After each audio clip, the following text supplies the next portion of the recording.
Engineer রহমতুল্লাহ, আপনাদের সবাইকে স্বাগতম জানাচ্ছি। এখন আমাদের আলোচনায় থাকছে রানার অটো,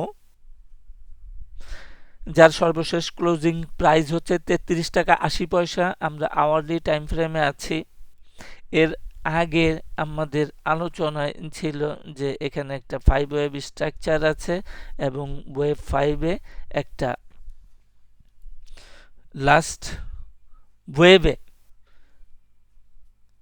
একটা ডায়াগোনাল প্যাটার্ন আছে এবং এই ডায়াগোনাল প্যাটার্ন সাজেস্ট করে যে trend is over, larger trend is over. Larger trend যেখান থেকে শুরু হয়েছিল, এই ট্রেন্ডটা লার্জার ট্রেন্ড ইজ ওভার।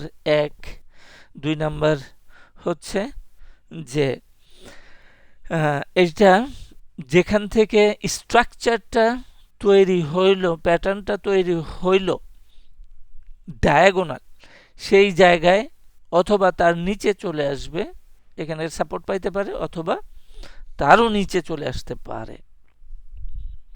তাহলে এখানে দেখলাম যে আমাদের সাপোর্ট ভেঙে গেছে।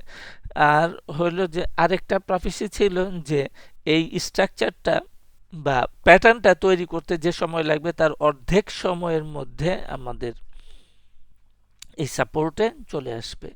সেটা হয় নাই। আমাদের মার্কেট ড্যাম স্লো, এটার সময় অনেক অনেক অনেক বেশি সময় নিয়ে নিয়েছে ডিউরিং কারেকশানে। এখন যেহেতু এই সাপোর্টটা কাজ করে নাই, সাপোর্টটা ভেঙে গেছে, এই সাপোর্টটা ভাঙার অর্থ হইল যে এখন প্রাইস অ্যাকশন ডিপ কাট কারেকশন বা গভীর কারেকশানে চলে যাবে। সেই ক্ষেত্রে এই ধরনের প্রোডাক্ট আর হোল্ড করার কোনো যৌক্তিক কারণ আপাতত এই ক্ষেত্রে নাই, রানার অটোর ক্ষেত্রে নাই। আর নতুন করে এন্ট্রি আমরা দিতে পারি, এন্ট্রি হবে না যতক্ষণ পর্যন্ত না প্রাইস অ্যাকশনে কোনো রিভার্সালের ক্লু বা নিদর্শন পাওয়া যাচ্ছে। আপাতত বেয়ারিশ এবং আমরা সাইড লাইনে থাকতে পারি। এই হচ্ছে আমাদের বেয়ারিশ ইন্টারপ্রিটেশন রিগার্ডিং রানার অটো। হাউএভার যদি কোনো কারণে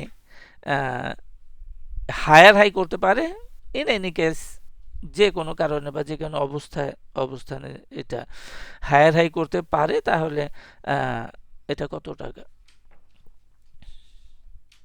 38 টাকা 70 পয়সা। তাহলে আমরা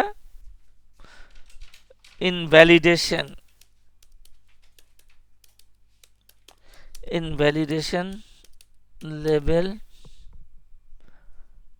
38 টাকা 70 পয়সা এটা থাকলো। তো আজকে এই পর্যন্তই।